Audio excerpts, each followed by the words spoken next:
From Pacifica, this is Democracy Now! I am confident that this team is what we need to make a new beginning for American national security. President-elect Barack Obama officially introduces his national security team, Senator Hillary Clinton as Secretary of State, President Bush's Defense Secretary Robert Gates, and former NATO Commander James Jones as National Security Advisor. Is it change or more of the same? We'll speak with the nation's Robert Dreyfus and Steve Clemons of the New America Foundation. Then a federal jury clears oil giant Chevron of any responsibility for the 1998 shooting and killing of protesters in the oil-rich Niger Delta. We'll talk to the lead plaintiff in the case and the attorney. And we'll speak with the award-winning Israeli journalist Amira Haas. Last month, she defied an Israeli military blockade and re-entered Gaza by boat. This week, Hamas has forced her out. She'll join us from the West Bank. She's lived in the occupied territories for more than a decade. All that and more coming up. Welcome to Democracy Now!, democracynow.org, the War and Peace Report. I'm Amy Goodman. President-elect Barack Obama named former rival Senator Hillary Clinton as Secretary of State Monday and said Robert Gates would remain Defense Secretary. Other nominees include retired General James Jones to be National Security Advisor, Arizona Governor Janet Napolitano to be Secretary of Homeland Security, and Susan Rice as Ambassador to the United Nations.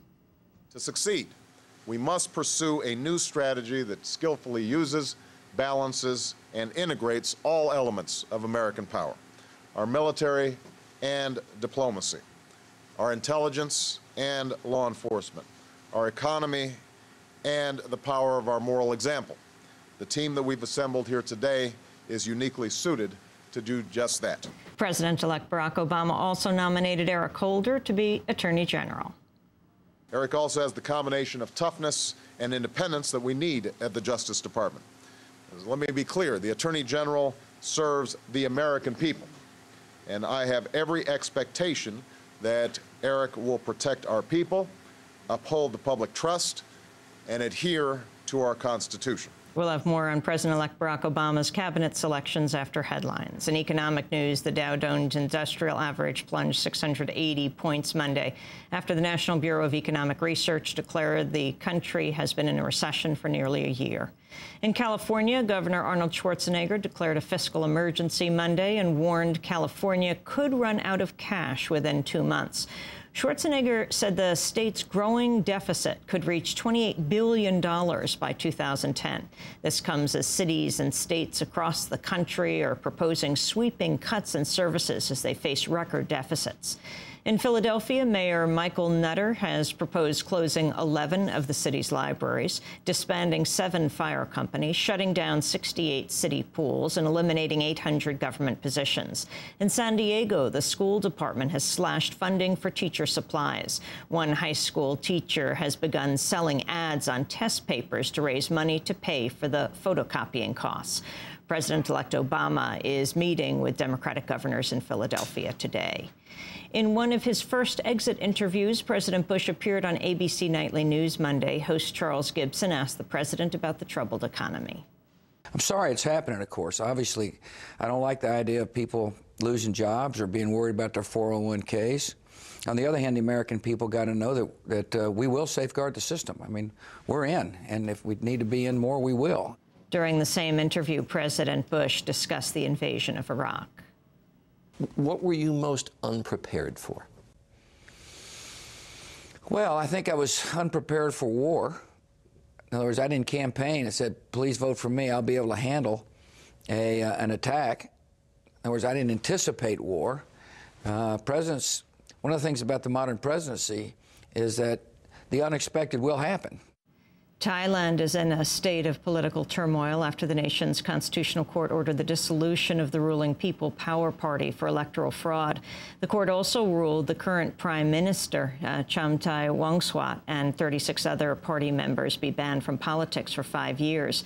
Minutes after the ruling, the PPP said members would regroup under a new name and propose a new prime minister. The court's decision comes after weeks of anti-government protests, including a blockade of Thailand's 2 main airports.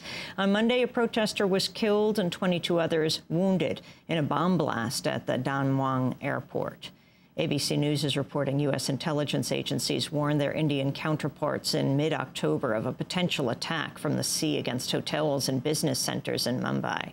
A second government source said specific locations, including the Taj Mahal Hotel, were listed in the U.S. warning.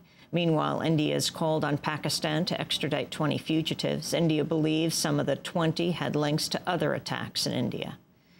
A federal jury in San Francisco has cleared oil giant Chevron of any responsibility for the May 1998 shooting and killing of protesters in the oil-rich Niger Delta.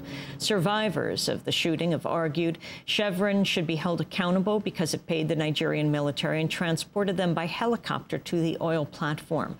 A group of 19 Nigerian plaintiffs brought the landmark case against Chevron using the Alien Tort Claims Act, which allows foreign nationals to sue in the U.S. over international human rights violations. We'll have more on the court ruling later in the broadcast. Monday marked the 20th anniversary of World AIDS Day.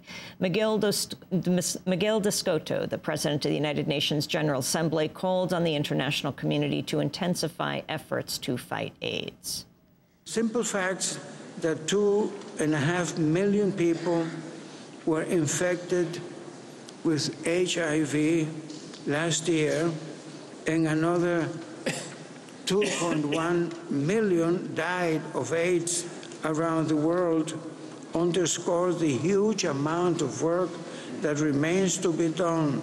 Meanwhile, a new United Nations report published Monday is calling for increased HIV testing for newborns as young as 6 weeks old. This is Jimmy Colker of UNICEF. Of health systems, especially in those Eastern and Southern African countries where there's high prevalence. The public sector clinics tend to be understaffed, the staff is poorly trained, the laboratories aren't good, and those are all obstacles to achieving the scale-up that we need in order to reach the universal access for prevention, treatment, care, and support for people affected by AIDS. 12-day United Nations Conference on Global Warming's opened in Poland with pleas for urgent action to fight climate change despite the economic slowdown.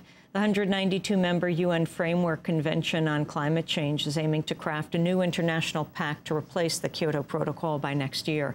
This is the Danish Prime Minister, Anders Rasmussen. I feel confident that the financial crisis will be overcome. Recovery will come. However, climate change is not going to be less of a problem in the coming years.